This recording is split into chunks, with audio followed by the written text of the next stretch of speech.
일상 24장의 말씀에는 기회와 선택 그리고 가치의 이야기가 담겨져 있는 그런 장입니다.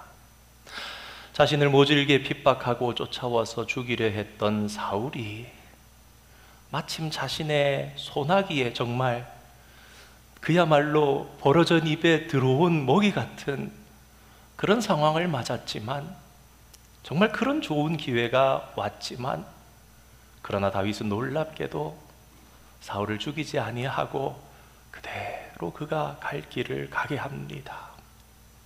과연 다윗의 마음이 어떠했기에 그는 그렇게 행동했던 것일까요? 우리 오늘 함께 말씀을 통해서 한 세 가지 살펴보기를 원합니다. 첫 번째로 생각해 볼 것은 다윗은 하나님의 때를 기다렸다라는 것입니다. 1절 말씀을 다시 보면 사울은 블레셋 사람을 추격하다가 돌아왔습니다. 그런데 어떤 사람이 사울에게 말합니다. 참, 이 어떤 사람도 참 나쁜 사람이죠. 또 놉당의 제사장 그 도액이라는 사람도 있지 않습니까? 참 괜히 쓸데없는 말을 해서 그렇습니다. 아무튼 어떤 사람이 사울에게 말합니다. 왕이여, 다윗이 엔게디 광야에 있나이다. 그러자 사울이 이 소식을 들은 즉시로 이스라엘의 최정예 부대 3,000명을 모아서 엔게디 광야로 보냅니다. 다윗을 체포하기 위해서 작전에 나선 것입니다. 이런 그의 모습에서 우리는 이스라엘의 왕이자 영적인 지도자로서 이 사울의 도덕적인 해이가 얼마나 심각했는지를 엿보게 됩니다. 여러분, 한번 생각해 보시기 바랍니다. 당시의 이스라엘의 주적은 블레셋입니다. 지금 대한민국에서 근무하고 있는 군인들에게 당신의 주적이 누구냐라고 묻는다면 아직 군사적으로 대치하고 있는 북한이 주적이라고 말하듯이, 당시에 이스라엘 곁에 살면서 항상 이스라엘을 해하고 괴롭히고 농사 지어 놓으면 빼앗아가고 하는 것이 그야말로 눈에 가시 같은 존재가 블레셋이었습니다. 그런데 블레셋이 사라졌습니까? 그런 블레셋을 사울이 완전히 무찔렀습니까? 그렇지 않았습니다. 쫓다가 상황이 지금은 이제 잠정적으로 여기까지 해야 되겠다 해서 돌아왔지만, 사울 왕 당시는 왕위를 마칠 때까지 계속해서 또다시 준비하고 쫓아야 했고 이스라엘 지경 내에서 물리쳐야 했던 것이 당시의 이스라엘과 블레셋과의 상황이었습니다. 우리가 이전에 사사기 같은 상황도 봤었잖아요. 유다 지파의 정말로 그야말로 이스라엘이 네모나게 본다면 한 중심에까지 이 블레셋 사람들이 초소를 지어놓고 살 정도로, 그렇게 당시에 블레셋으로 인한 피해, 그들이 얼마나 이 이스라엘 경내에 자유롭게 오가면서 이스라엘 국민들을 어렵게 했는지 이해해야 합니다. 그야말로 물이 오른 대로 그런 블레셋 군대를 상대로 목숨을 걸던, 그렇게 전투를 하던 상황이었는데, 다윗 하나 잡고자 최정예 병사 3,000명을 철수시켜서 이동 배치한 것입니다. 후방으로. 여러분, 한번 생각해 보시기 바랍니다. 사울 입장에서 거창하게 불러서 다윗이지, 여러분, 성경은 뭐라 그럽니까? 다윗에 대해서 이때 당시에 얘기할 때에 그의 얼굴이 붉었더라 라고 말합니다. 그야말로 너무너무 젊어서 얼굴에 혈색이 도는 아름다운 청년, 기껏해야 20대 초중반의 그런 나이였습니다. 사람들이 광야에 있는 다윗에게로 나와서 이제 다윗을 따르는 무리가 늘었다 하지만 그들은 정규군이 아닌 떠돌이였고 사실 오합지졸이었습니다. 설령 그들이 뛰어난 군사였다 할지라도 사울이 동원했던 특수 정예원 부대 3,000명에 비하자면 병력 수만 해도 좋기 5배나 많은 병력이 사울의 병력이었습니다. 그러니 여러분 한번 생각해 보시기 바랍니다. 아무리 생각해 봐도 이 사울의 행동이 과하고 나아가서 기괴하기까지 하지 않습니까? 그렇습니다, 성도 여러분. 욕심은 사람의 판단을 흐리게 합니다. 사울은 이미 자신의 것이 아닌 그저 허상뿐인 이스라엘의 왕위를 지키려는 욕심에 눈이 멀었습니다. 다윗이 다른 것이 싫었던 것이 아니라 자기보다 더 높아지게 사람들이 보니 자칫하다가 내 왕위를 빼앗기겠구나, 다윗이 그런 모습을 보였던 것도 아닙니다. 여러분 한번 생각해 보시기 바랍니다. 이스라엘 나라의 왕은 하나님께서 세우십니다.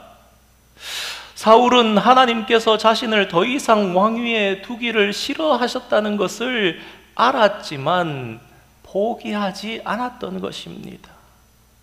심지어 그는 왕으로서 해야 할 본연의 의무를 포기하면서까지 왕위라는 왕이라는 자리에만 집착을 합니다.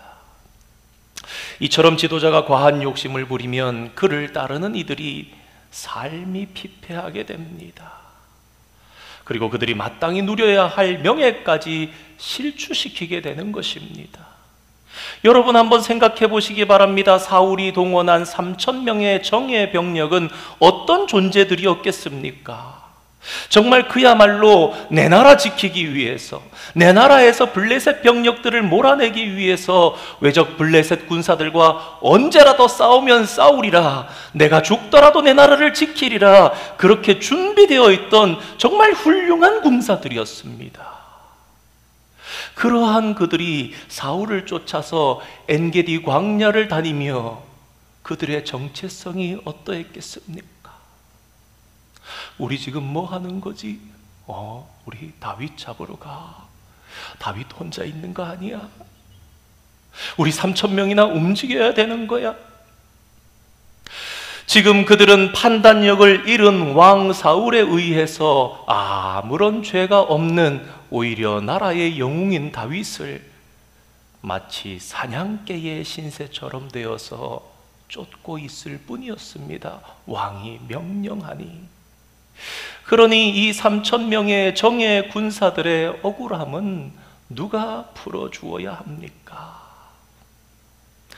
사울이 이처럼 스스로의 욕구에 충실한 동안에 다윗은 하나님과 교제하며 하나님의 뜻을 구하고 있었습니다.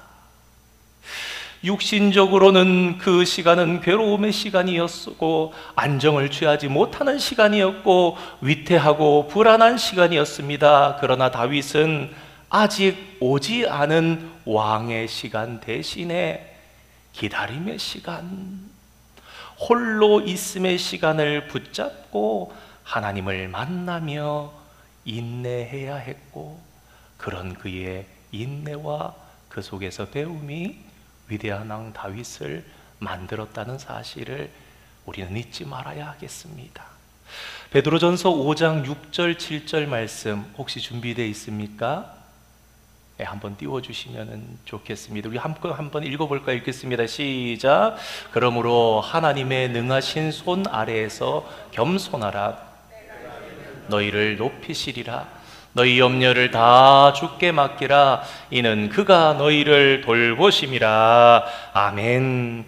그렇습니다. 성도 여러분, 어려움이 우리에게 있다 할지라도 그것이 하나님의 때를 기다리는 내게 꼭 필요한 연단의 시간일 수 있습니다.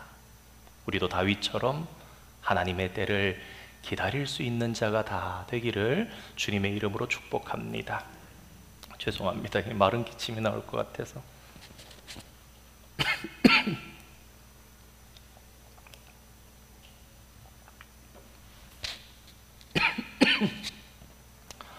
두 번째로 생각해 볼 것은 다윗은 사람의 생각에 휘둘리지 않았다라는 것입니다.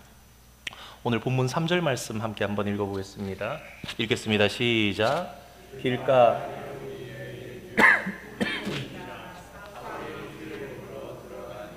다윗과 그의 사람들이 그 굴 깊은 곳에 있더니, 이 사울이 뒤를 보러 들어간다라는 표현은 성경이라는 경전에 기록하기 위해서 약간 완곡하게 표현을 한 것으로, 이것은 사울이 굴에 들어가서 용변을 봤다라는 것을 뜻하는 기록입니다. 그런데 마침 적당한 굴이다 생각해서 들어갔는데 그 굴에는 이미 더 깊은 곳에 다윗과 그의 부하들이 먼저 들어가 있었던 거예요. 하필 골라도 마침 그 굴을 골라서 이 사울이 용변을 보러 들어갔는데, 정말 이게 사울도 알았다면 정말 큰일 날 뻔한 그런 일이지요. 동굴 안에 용변을 보러 온 사람이 누구인지를 알아챈 다윗의 부하들은 이 사울을 죽일 절호의 기회가 왔다고 너무나 기뻐했습니다. 그들은 하나님의 예언을 인용하면서까지 지금이 그때입니다 그러면서 다윗에게 강변합니다. 이렇게 말하죠. 내가 원수를 내 손에 넘기리니 내 생각에 좋은 대로 그에게 행하라 하시더니 오늘이 그날이니이다. 보십시오, 오늘이 그날입니다. 드디어 우리의 기도를, 드디어 다윗이여 당신의 기도를 하나님께서 들어주지 않으셨습니까? 성경에 이렇게 말씀하지 않으셨습니까? 성도 여러분, 이 말이 다윗의 귀에 얼마나 달콤한 말이었을지 한번 생각해 보시기 바랍니다. 만약 이런 상황에 내 주변의 사람들이 이렇게 말한다면 적어도 90% 이상의 사람들은 맞아, 이것은 하나님의 응답이야, 그렇게 여길 것 같습니다. 길고 고달픈 도피 생활이었습니다. 무엇보다도 너무나 억울했던 그 시간들을 한 번에 끝낼 수 있는 절호의 찬스였습니다. 다윗은 그야말로 국가적으로 보면은 국가의 원수였던 괴물 골리앗을 죽인 청년 장수였습니다. 백성들의 칭송을 받는 자였습니다. 뿐만 아니라 또한 그는 선지자 사무엘에 의해서 이미 왕으로 기름 부음을 받은 사람이었습니다. 그러니 부하들의 이 소리가 더욱 하나님의 응답으로 여겨질 수 있는 것입니다. 집을 떠나 가족을 떠나 이리저리로 헤매다가 이제 제대로 자기 자리로 복귀할 때가 됐다는 말이 얼마나 우리 인생에서 가슴 설레는 이야기입니까? 그러나 성도 여러분, 우리가 집중해야 할 것이 있습니다. 그것은 다윗이 부하들의 말을 듣지 않았다라는 것입니다. 이것이 예언이라면 내 손에 넘기리니가 어떤 상황인지, 그리고 내 생각에 좋은 대로가 무엇인지를 허용하는 해석의 문제일 것입니다. 다윗의 부하들 가운데는 태생이 거친 사람들이 많이 있었습니다. 그들은 다윗에게 생각할 틈을 주지 아니하고 피의 본능을 따라서 사울을 죽이자고 지금 보채고 있는 것입니다. 좀 멀리 떨어져서 생각한다면 그게 더 객관적으로 적일 수 있습니다. 물론 이들이 다윗을 위해서 그렇게 한 것이라고 생각할 수 있습니다. 여러분 한번 생각해 보시기 바랍니다. 최소의 비용으로 최대의 효과를 낼 수 있는 그야말로 최고의 암살의 기회를 누구라도 놓치고 싶지 않았을 것입니다. 그야말로 군사적으로도 전술적으로도 효율적인 솔루션이지 않습니까? 그러나 성도는 여기서 더 생각해야 하는 것이 있습니다. 그것은 과연 이것이 옳은 것인가? 과연 하나님께서 사울의 목숨을 그렇게 앗아가라고 하셨을지 다윗과 함께 있던 무리들은 하나님께 묻지 않았습니다. 그저 상황을 보고 그저 다윗을 향해서 잠시의 시간도 주지 아니하고 큰 소리로 말하지는 못했겠지요. 같은 굴이니까. 다윗이여 지금입니다. 하나님의 예언이 응했습니다. 그러나 성도 여러분, 다윗은 하나님께 묻는 사람이었습니다. 그 자리든 다른 곳에서든 자신이 사울을 죽이는 것을 하나님께서 허락하시지 않을 것을 다윗은 알게 되었습니다. 그리고 그는 악인의 심판이라 할지라도 그것을 하나님께 맡기는 것이 옳다는 것을 알았습니다. 성도 여러분, 우리도 마찬가지입니다. 때로 우리 스스로도 어쩌면 옳은 판단을 할 수도 있을 것입니다. 그러나 스스로의 본능과 욕구, 그리고 사람들의 영향에 흔들리지 아니하고 일관성 있게 하나님의 뜻을 따르려면 여러분 잊지 마시기 바랍니다. 우리에게는 반드시 말씀과 기도, 그리고 성령의 도우심이 필요합니다. 우리 요한복음 16장 13절 말씀 한번 띄워주시겠습니까? 우리 함께 한번 읽어보겠습니다. 시작. 그러나 진리의 성령이 오시면 그가 너희를 모든 진리 가운데로 인도하시리니 그가 스스로 말하지 않고 오직 들은 것을 말하며 장래 일을 너희에게 알리시리라. 아멘. 우리 안에 성령이 오시면 우리를 모든 진리 가운데로 인도하신다는 것입니다. 그러므로 사랑하는 성도 여러분, 사람의 생각에 휘둘리지 아니하고 항상 하나님의 뜻을 물을 수 있는 지혜로운 성도가 되시기를 축원드립니다. 우리 마지막으로 생각해 볼 것은 다윗은 하나님의 기준을 지켜낸 자였다라는 것입니다. 다윗은 부하들의 소리 없는 아우성에도 불구하고 아무런 대꾸를 하지 않습니다. 그리고 그는 그저 일어나서 사울이 있는 곳으로 가까이 다가간 후에 주저앉아서 힘을 쓰고 있는 사울의 겉옷자락을 살며시 잘라냅니다. 그런데 싹 하고 사울의 겉옷이 잘려나갈 때 다윗의 마음 한 자락도 잘렸습니다. 이것을 성경은 이렇게 표현합니다. 사울의 옷자락 뱀으로 말미암아 다윗의 마음이 찔려. 여러분, 다윗의 마음이 찔렸답니다. 놀랍지 않습니까?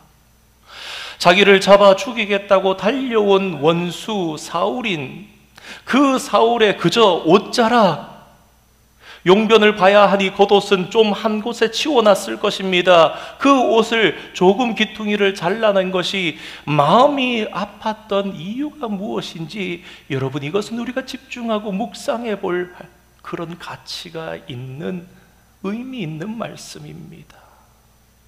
과연 그 이유는 무엇이었을까요? 자신이 주군으로 모셨던 사람이었기에 과거에, 아니 어찌됐던 공주 미갈과 결혼시켜준 자신의 장인이었기 때문일까요? 그러나 다윗의 대답은 간단 명료합니다. 6절의 말씀에 이렇게 기록되어 있습니다. 여호와의 기름 부음을 받은 내 주를 치는 것은 여호와께서 금하시는 것이니. 그는 하나님께서 금하시는 일이라고 했습니다. 그런데 왜 마음이 찔렸던 것일까요? 그의 마음을 찌른 것은 아마도 그의 마음속 어딘가에 있던 살이, 그것을 깨닫게 되었기 때문입니다. 겉으로는 그저 옷을 조금 잘라낸 정도였으나 행동할 때까지는 자각하지 못했지만 그것을 행한 이후에 그의 마음속에 찔리면서 생각한 것이 무엇입니까? 아차, 이게 내가 그저 옷을 자른 것이 아니구나. 내가 사울의 몸에 칼을 대고 싶은 마음이 내 속에 있었구나. 그게 깨달아졌던 것입니다. 아마도 분명히 이때 다윗은 갑자기 자기 자신이 대단히 무서워졌을 것입니다. 여러분, 오해하지 마시기 바랍니다. 이것은요, 다윗이 사람을 죽이는 거, 어머 내가 살인하려고 했네, 그런 마음이 내 속에 있었는데 그게 아닙니다. 사람을 죽인다는 것이 얼마나 끔찍한 것인데 그게 아닙니다. 왜 그렇습니까? 여러분, 다윗은요 용맹한 장수였습니다. 이미 수많은 적군들을 죽이고 물리쳤던 경험이 있었던 사람입니다. 다윗이 두려워했던 것은 정확하게 이것입니다. 하나님의 허락과 지시가 없는 살인. 무엇입니까? 자기의 개인적인 감정에서 나온 복수가 내가 행하려 했던 이 일이구나. 그렇습니다. 다윗은 지금까지 하나님의 목소리를 들었고 자기 속에 복수 본능이나 혹은 자기의 분노나 혹은 주위 사람들의 여론에 휘둘리지 않았었습니다. 그런데 지금 자기 자신의 생각에 의해서 칼을 든 자신의 모습을 보면서 옷자락을 잘랐지만 그 마음속 깊은 곳에 있던 진심을 들키며 깜짝 놀라고 말았던 것입니다. 성도 여러분, 살면서 누군가를 칼로 찔러 죽이는 유혹을 받거나 그런 기회가 저와 여러분에게는 주어지지 않기를 바랍니다. 물론 그런 일이 있겠습니까마는, 그러나 오늘 다윗의 경험으로부터 배울 것은 우리가 분명히 배울 수 있기를 원합니다.